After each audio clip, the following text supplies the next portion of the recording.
You may know Border Patrol for their mission to deter illegal activity in the border, but there's another aspect of their job they're reinforcing: saving lives.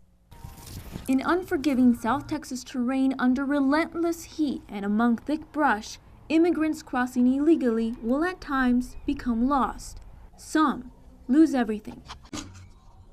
We have people reported missing to our office on almost a daily basis. Webb County Medical Examiner Dr. Corrine Stern and her team saw 124 of these cases last year, and this year, so far, 27. The hardest part for me with making identification of these border crossers and notifying the family is, we're giving them closure, but at that moment I take away their hope. Seeking their lost loved one out, families will visit her office or people like Eric Gonzalez from the South Texas Human Rights Center. They have a little bit more confidence with us and more trust, and that we're able to ascertain very concrete evidence of where somebody's been left behind, where somebody was lost.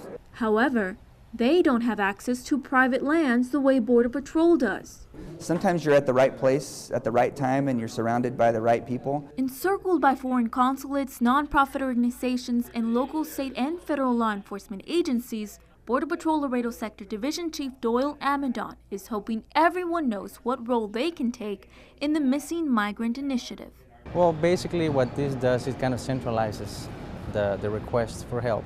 The 4-tier initiative is already running in Operations Officer Hugo Vega's sector of the Rio Grande Valley. It all begins with a call reporting a missing migrant. Depending on whether the migrant is alive, they determine whether to mount a search and rescue mission or one of search and recovery. They also focus on identifying those recovered, yet it's not a perfect system. Right now, one of the key issues is communication and information sharing. So you have all these different agencies and organizations that are working on the same challenge, but they all have different databases for how they store their information. While they work on establishing better communication, they will keep focusing on their primary goal. Yes, we're about border security, but yes, we also have a mission to save lives. This initiative began a few months ago, but they're hoping to strengthen it through this 3-day summit.